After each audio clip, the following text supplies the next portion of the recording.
तीसरा, ये बुकिंग का नियम बदला गया, मैंने आपको बताया। चौथा, ओटीपी और बायोमेट्रिक अनिवार्य होगा गैस सिलेंडर की जमाखोरी और कालाबाजारी पर रोक लगाने के लिए। अब सरकार ने ओटीपी नियम का सख्ती से पालन करने का आदेश दे दिया है। और पांचवा, एलपीजी उत्पादन बढ़ाने का भी आदेश दिया हमारे देश की ऑयल रिफाइनरीज कंपनियों को। इस बीच एक रिपोर्ट सामने आ रही कि ईरान में अभी सरकार नहीं गिरा पाएगा अमेरिका, क्योंकि ईरान में मौजूदा लीडरशिप का जनता पर पूरा कंट्रोल है। अमेरिकी राष्ट्रपति डोनाल्ड ट्रंप अब इन दुनिया भर में संकट के हालातों के बीच ये ऑपरेशन जल्दी खत्म कर सकते हैं, ये भी मीडिया रिपोर्ट्स आ रही है। और अगर खत्म कर ही दे तो ज्यादा बढ़िया है। और इस बीच एक बड़ी खबर में तो ये भी दावा किया जा रहा है कि ईरान के जो नए सुप्रीम लीडर बने मुज्तबा खामेनेई, वो अभी कोमा में है। इजराइल अमेरिकी हमले में वो घायल हो गए थे। उनके पिता की मौत के बाद इन्होंने पद संभाला था। तो रिपोर्ट आ रही कि ईरान के नए सुप्रीम लीडर भी कोमा में गए हुए हैं। अमेरिका के राष्ट्रपति डोनाल्ड ट्रंप खुद बोले उनको लेकर कि वो जिंदा हैं अभी, लेकिन गंभीर रूप से घायल हैं। चलिए अगली बड़ी खबर देखिए दोस्तों। अमेरिका का कहना है कि अब दुनिया के सभी देशों को रूस से तेल खरीदने की इजाजत होगी। अमेरिका ने 30 दिन की स्पेशल छूट दी। ईरान ने क्रूड ऑयल $200 तक पहुंचने की चेतावनी दी थी, तो उसके बाद अब ट्रंप ने ये ढील दी है, क्योंकि क्रूड ऑयल दिनों दिन महंगा हो रहा। दुनिया भर के शेयर बाजारों में भारी गिरावट हो रही है। देखिए आज भी हमारे शेयर मार्केट में भी 1500 अंकों की भारी भरकम गिरावट देखने को मिली और सेंसेक्स अभी तक गिरकर 74,500 पर आ गया है। निफ्टी में भी 500 अंकों की बड़ी गिरावट देखने को मिली, क्योंकि मिडिल ईस्ट की जंग का असर दुनिया भर के बाजारों पर देखने को मिल रहा। और अगली बड़ी खबर देखिए, फिर निशाने पर आया दुबई भी। धमाके से इमारतें हिली और आसमान में छाया धुआं, लेकिन हमले को नाकाम कर दिया यूएई के डिफेंस सिस्टम ने। लेकिन ईरान ने आज एक बार फिर से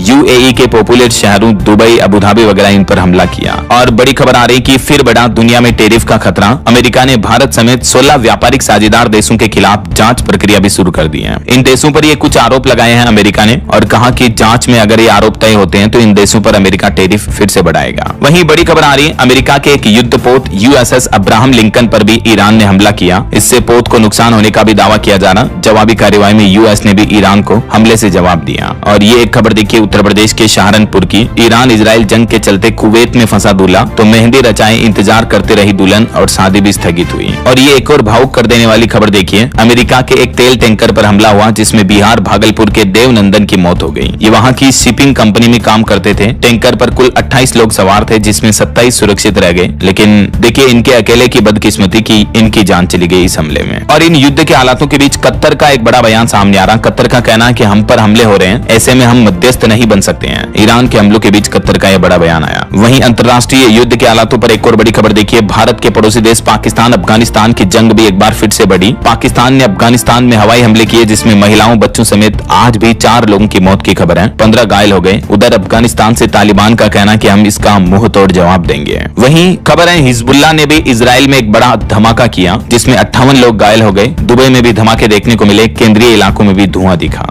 और इस बीच खबर आ रही कि अब ब्रिक्स के जरिए शांति की कोशिश कर रहे हैं। भारत के विदेश मंत्री डॉक्टर एस जयशंकर और ईरानी विदेश मंत्री के बीच फोन पर बातचीत भी हुई। देर रात हमारे देश के प्रधानमंत्री नरेंद्र मोदी और ईरानी राष्ट्रपति ने भी फोन पर बातचीत की। मिडिल ईस्ट में बढ़ते तनाव पर चिंता जताई और ईरान में जो भारतीय नागरिक हैं उनकी सुरक्षा पर भी चर्चा की पीएम नरेंद्र मोदी ने। तो भारत और ईरान के बीच पिछले 24 घंटों में ही ये दूसरी बार फिर से बातचीत हुई। वहीं रिपोर्ट आ रही कि इजराइल में घायलों की संख्या लगभग 3000 पहुंच चुकी है, 2975। और ईरान में अमेरिका और इजरायली हमलों से अब तक 20,000 से ज्यादा आवासीय इकाइयां यानी घरों को नुकसान पहुंचा, क्षतिग्रस्त हो गए। इजरायली वायुसेना ने पिछले 24 घंटों में भी ईरान के 200 से ज्यादा ठिकाने तबाह किए हैं। दुबई में भी तेज धमाकों की आवाजें सुनाई दे रही है। वहीं अमेरिका और इजराइल के हमलों की यूएन विशेषज्ञों ने भी निंदा की है। इस बीच संयुक्त राष्ट्र सुरक्षा परिषद की बैठक हुई और इसमें ईरान के खिलाफ प्रस्ताव पारित हुआ, जिसमें हमारे देश भारत समेत दुनिया भर के 135 देशों ने समर्थन दिया। इस बात को लेकर कि जो ईरान अन्य देशों पर हमला कर रहा है, तो इन हमलों की निंदा की और सभी ईरानी हमलों को तत्काल रोके जाने की मांग भी की गई है। और हमारे देश के प्रधानमंत्री नरेंद्र मोदी आज और कल 13-14 मार्च को असम राज्य के दौरे पर रहेंगे। इस दरमियान राज्य में 48,000 करोड़ रुपए के प्रोजेक्ट्स का उद्घाटन और शिलान्यास करेंगे। 3 नई ट्रेनों की भी शुरुआत करेंगे। वैसे हमारे देश के करोड़ों किसान भाई लोगों के खातों में भी आज पीएम किसान सम्मान निधि योजना की 22वीं किस्त